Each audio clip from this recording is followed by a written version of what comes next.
De las decisiones financieras y el impacto en las economías de nuestros pueblos. De eso hablamos hoy en Telesur. Acompáñanos. Ya comenzamos. Honduras creció en el primer trimestre de este año, según cifras oficiales, pero ¿cuánto se refleja ese indicador en la calidad de vida del pueblo? Le contamos en breve. La decisión popular se impondrá en las urnas brasileñas. Revisamos los datos del gigante suramericano en clave electoral y económica, hoy en nuestro contexto. Una cucharada de su propio jarabe, la economía doméstica de Estados Unidos vive el efecto boomerang de la guerra comercial impuesta por su presidente Donald Trump.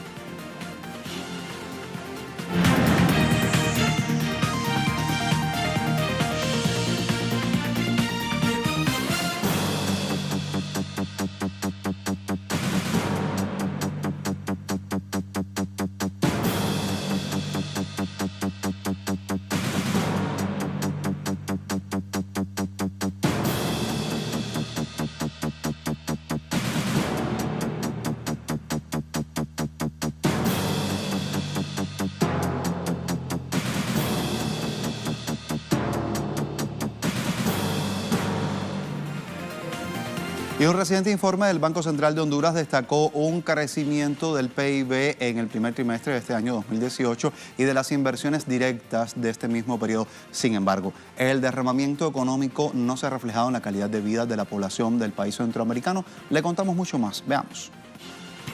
De acuerdo a las autoridades del Banco Central, Honduras recibió más de 318 millones de dólares por concepto de inversión extranjera directa en el primer trimestre de 2018.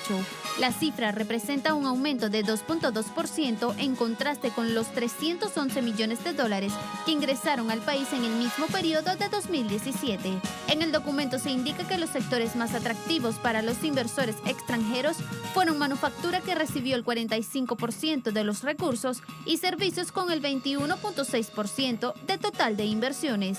Asimismo, el país experimentó un incremento del Producto Interno Bruto de 3% entre enero y marzo del año en curso, pero el desempeño económico positivo al parecer continúa sin llegar a todos los hondureños.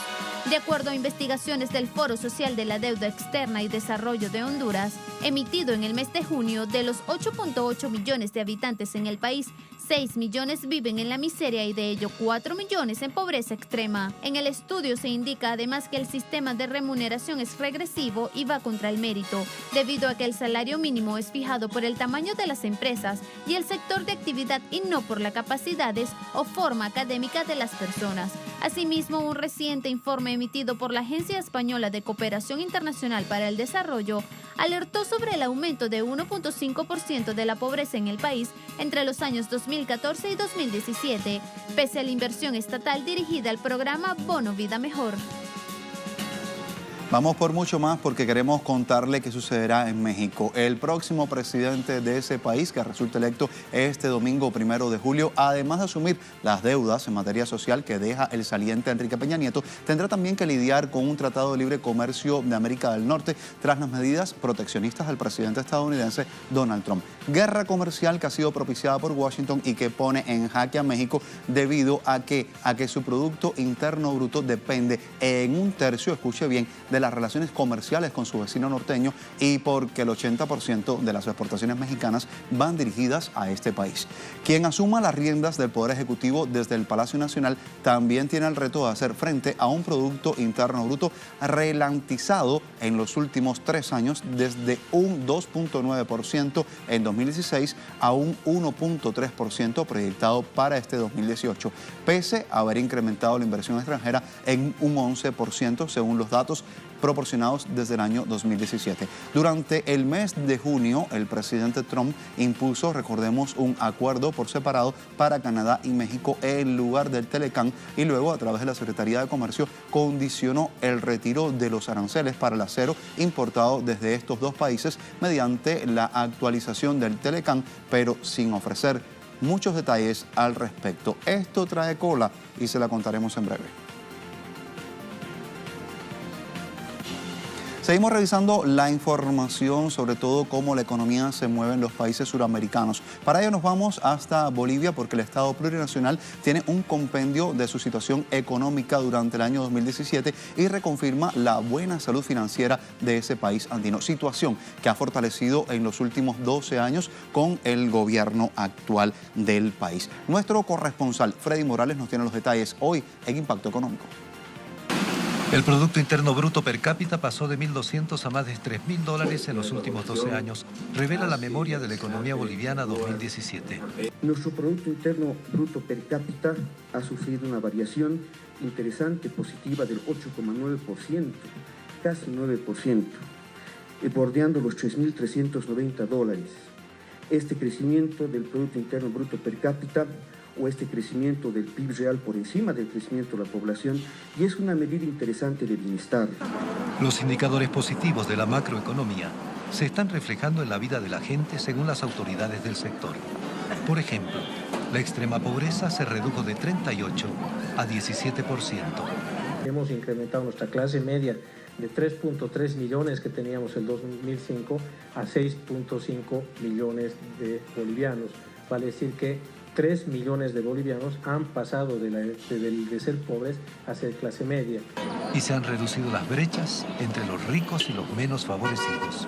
En 2005, la gente que más ganaba, el 10% más rico, tenía 128 veces más ingresos de que el menos ganaba. Vale decir que si alguien, si los más pobres ganaban 100, había alguien que estaba ganando 12.800.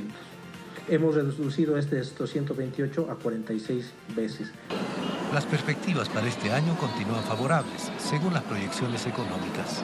Hemos planeado un crecimiento del PIB del 4.7%.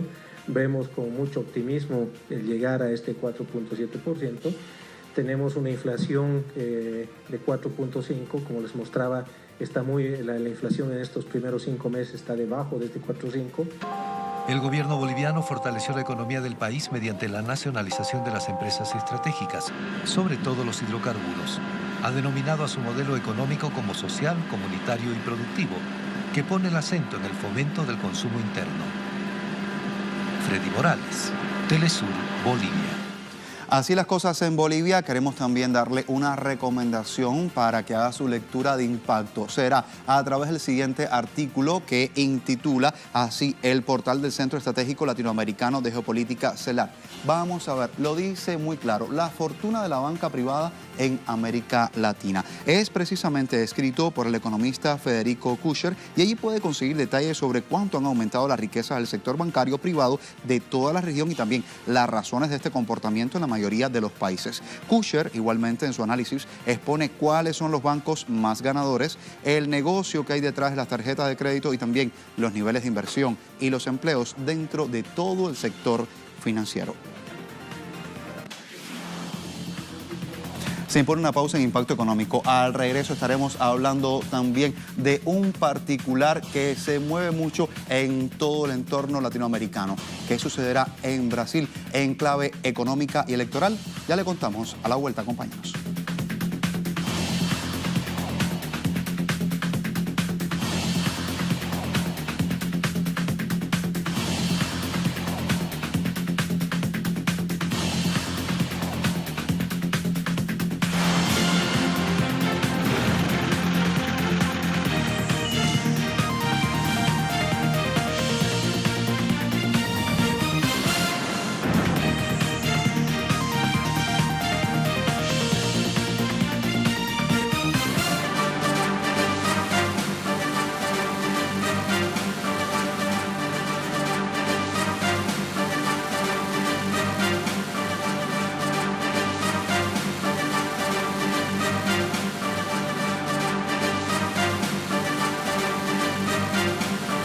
Las imágenes nos dan un anticipo de que todo está listo para que hablemos de Brasil en clave electoral. Ese es nuestro contexto al día de hoy. Se avecina una cita en las urnas también para el gigante suramericano y aunque no hay absoluta certeza sobre quiénes finalmente se medirán en esta contienda, lo que reclama la mayoría del pueblo es la participación del exmandatario Luis Ignacio Lula da Silva. El líder del Partido de los Trabajadores demostró que su propuesta para el país es y ha sido la más justa y la más eficiente en cuanto al verdadero y necesario crecimiento económico. Ya lo revisamos. Durante los años de gobierno del Partido de los Trabajadores, los distintos programas sociales como Brasil sin miseria, la Bolsa Familia o el programa Hambre Cero garantizaron la salida de la extrema pobreza de 36 millones de brasileños. El PT supo utilizar al Estado a través del gasto y la inversión pública como la mejor arma para luchar contra la injusticia social. Pero con el golpe consumado contra Dilma Rousseff y Michel Temer en el ejercicio del poder, Brasil comenzó un tránsito acelerado hacia la profundización del modelo neoliberal. El déficit fiscal fue incrementándose. Se disminuyeron el gasto y la inversión social. Se aprobó un techo de gasto consolidando el ajuste fiscal más severo de la historia reciente de Brasil, impidiendo que los sucesivos ejecutivos durante los próximos 20 años puedan sobrepasar dicho límite. Así se consolidó el golpe de las élites económicas sobre las grandes mayorías. El gobierno, sustentado en la obtención de ingresos en el corto plazo, puso a la venta empresas públicas, comprometiendo de esta forma las posibilidades de generación de ingresos públicos futuros y sostenidos en el tiempo. El superplan privatizador de Temer, recogido en el programa de alianzas de inversión, tiene su foco en 57 servicios públicos. Destaca la venta de Eletrobras, la venta del 51% de Embraer a la estadounidense Boeing, la privatización de puertos y aeropuertos, la subasta de la Casa de la Moneda y también la subasta el próximo 28 de septiembre de los derechos para explotar 4 áreas petroleras en el codiciado bloque marino Presal. Ingresos públicos que servirán al gobierno para maquillar las cuentas, pero que comprometen la soberanía económica de Brasil. Recortes y privatización. Ha sido la fórmula de Temer para tratar de librar una batalla por reinstalar en el gigante latinoamericano el modelo económico de austeridad social y entreguismo al capital extranjero que tanto recetan organismos internacionales como el Fondo Monetario Internacional. Pese a ello, el déficit primario brasileño sigue siendo uno de los más altos de la región suramericana. Según datos de la CEPAL, se ubicó en 1,7% del PIB en el año 2017. En cuanto a la deuda pública, Brasil está a la cabeza de todos los países de América Latina, alcanzando el 74% sobre el PIB en diciembre de 2017, mientras que la media de los países de la región se situó casi en la mitad, el 38,4%. En tanto que el ajuste recae sobre las grandes mayorías, pero crea a su vez grandes oportunidades de enriquecimiento a las oligarquías propietarias del gran capital. Según datos del Banco Mundial, los brasileños que viven por debajo del umbral de la pobreza pasaron de ser 2,5 millones en 2016 a 3,6 millones a finales de 2017. Y todo este contexto, ¿qué significa? Constituye en verdad el gran desafío de quienes se postulen definitivamente a la presidencia del Brasil. Lo vemos juntos. Por lo pronto, Lula está decidido a dar la pelea. El pasado 7 de abril, el PT ratificó que el expresidente será su candidato y que el 15 de agosto oficializará su candidatura ante la justicia electoral. Lula continúa a la cabeza de todas las encuestas. Pese a su situación jurídica, los sondeos le adjudican cerca de un 30% de los votos. Mientras tanto, asediado por un contundente rechazo del 82% de la población, según datos de Datafola, Temer bajó su postulación y lanzó al exministro de Hacienda, Henrique Meirelles, como candidato a la presidencia de Brasil. La principal bandera de Meirelles es la continuidad de las reformas de Estado y el ajuste fiscal impulsado por el gobierno de Temer, con los que afirma haber sacado a Brasil de la peor recesión de su historia. Abandera también la estimulación de la participación del sector privado y reducir la intervención del Estado en la economía. Es un terreno en el que se mueve una decena de candidatos, al que también busca aproximarse con menos de la mitad del apoyo a Lula el militar retirado Jair Bolsonaro, del Partido Social Liberal, que reúne un 16% de intención de votos.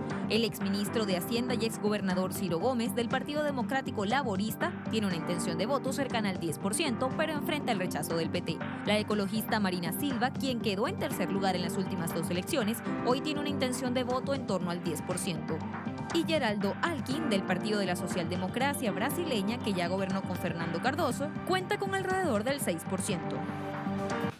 Y mientras se define fundamentalmente las postulaciones, se va a determinar en verdad lo que ocurrirá con Luis Ignacio Lula da Silva. Hay temas que son estratégicos en lo fundamental. Ya lo que sí se sabe es que Temer sigue entregando el país, entregando las empresas, también los bienes públicos estratégicos del Estado para irse tal y como llegó. Tiempo de hacer un alto aquí en Impacto Económico. A la vuelta revisamos muchos más tópicos, entre ellos cómo cae el peso de los aranceles sobre los Estados Unidos.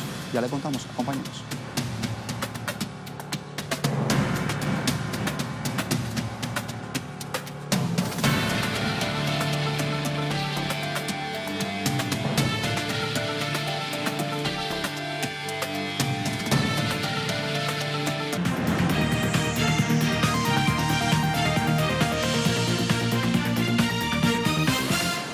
Ya revisamos Impacto en 360 y hablamos de las medidas proteccionistas del presidente estadounidense Donald Trump, que han comenzado a tener resultados negativos, pero no precisamente en aquellos países a los que ha impuesto aranceles, sino dentro de su propia economía doméstica. Veamos entonces de qué se trata.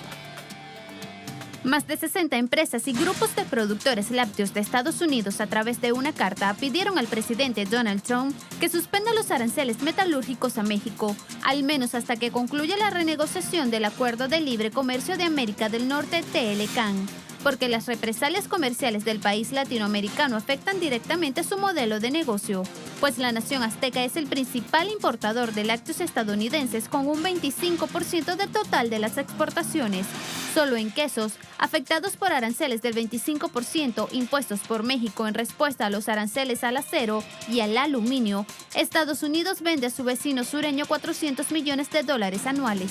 Los productores alertaron que su cuota en el mercado mexicano está en grave peligro, ya que los aranceles a los quesos disminuirán la demanda extranjera de productos lácteos estadounidenses de alta calidad que se producen en todo el país y respaldan casi 3 millones de empleos. Asimismo, temen que sus competidores de la Unión Europea utilizarán esta oportunidad para ganar espacio en el mercado azteca tras la conclusión de su acuerdo de libre comercio con México.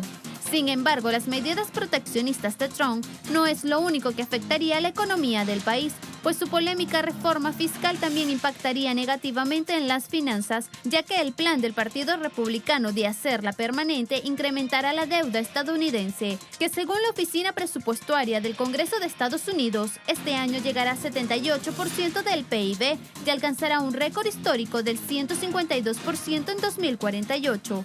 Una trayectoria que dañará la economía e incrementará la posibilidad de una crisis fiscal. La nueva ley recorta permanentemente el impuesto sobre sociedades hasta el 21% desde el 35% anterior, pero las mayores rebajas, que ascienden hasta $1.2 billones, son para las personas físicas y expiran en 2025.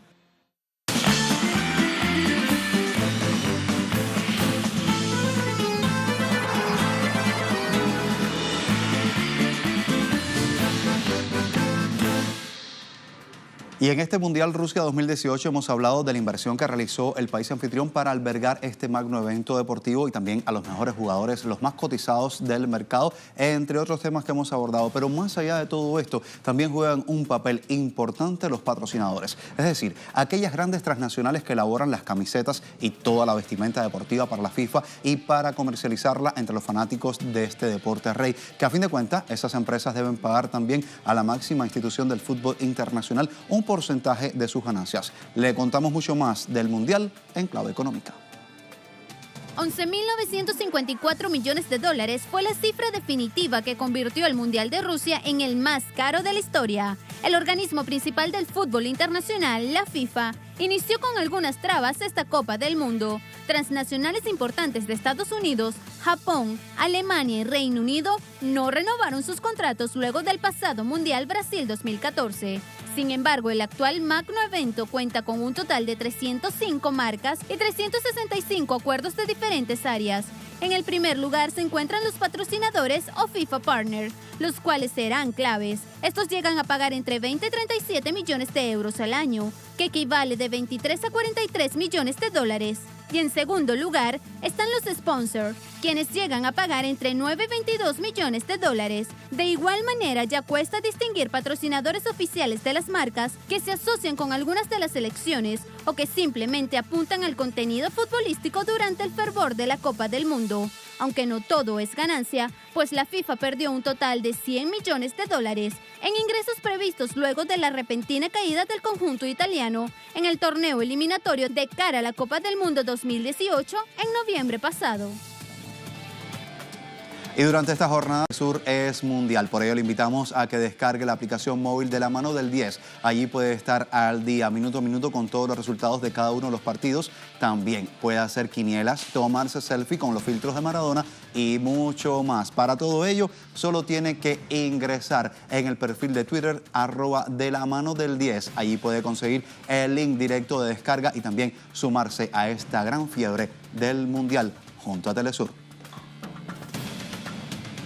Llegamos al final de Impacto Económico. Continúe con nosotros. En cualquier momento nos vemos con mucho más. Hasta la próxima.